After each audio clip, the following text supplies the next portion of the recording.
Dear Tom, in light of our discussion about the most convenient way for me to contact you, I'm writing this letter.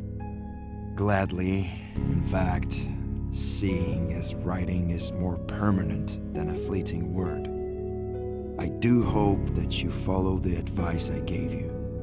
From what Anne has told me, I understand that you are not attempting to go out, at least not when she's at home. She is very concerned about the state you're in, but rest assured that we've offered her support, as you asked. I am writing now to tell you that I will be available for our meeting at the end of next week. Please, talk to Anne to set a time. I would also like to thank you for all the phone conversations we have had.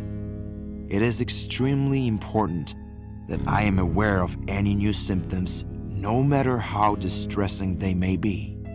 That also goes for any issues you have with the prescriptions I've given you, although you've not said anything in particular about them so far.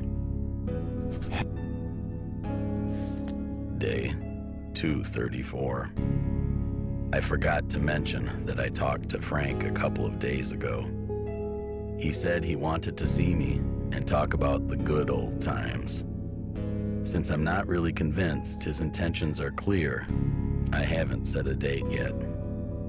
Recently, the external world seems to have made yet another attempt to reach me.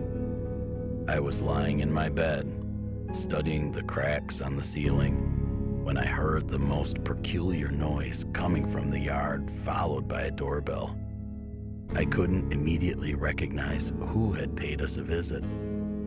Auditory recognition of what's happening inside of my own house has become the basis for my hermetic lifestyle these days. That's why I was agitated to hear.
Tom, I don't know what to think in this situation.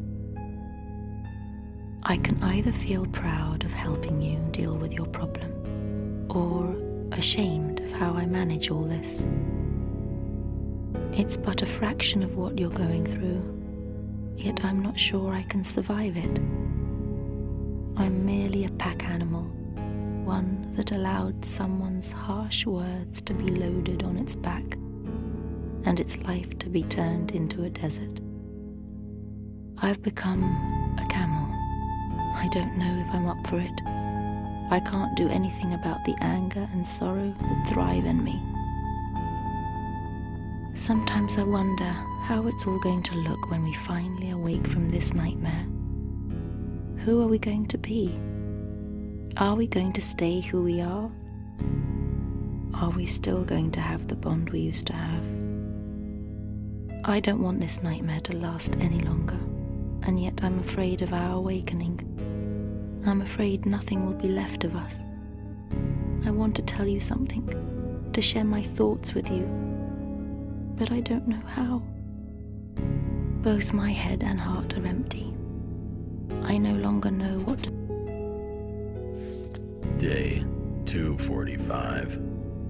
There were times when I could cure all the world's ailments with booze. The healing aspect of alcohol lies in its ability to shut the brain down, which translates into temporary deactivation of the self. That brings a moment of relief. Now I know that booze is not the answer. It doesn't solve any problems. And I wouldn't say no to any solution to the problems I have with Anne. It's bad. It's really bad. Anne has seemed indifferent to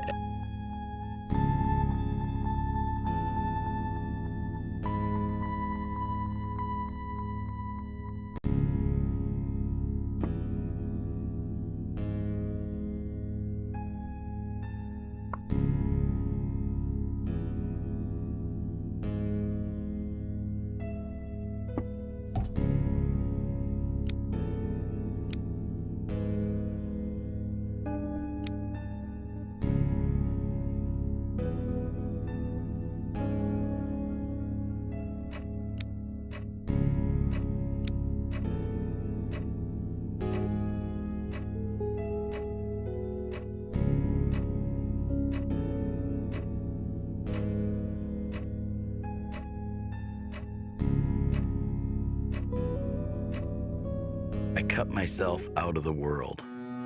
Step by step, I gathered courage to come back to life. Even if our lives are nothing but drifting the rough seas towards inevitable destruction, I don't have to agree to drift in a boat full of holes. I can choose a stronger boat. The world does not always wait for us to get back on course.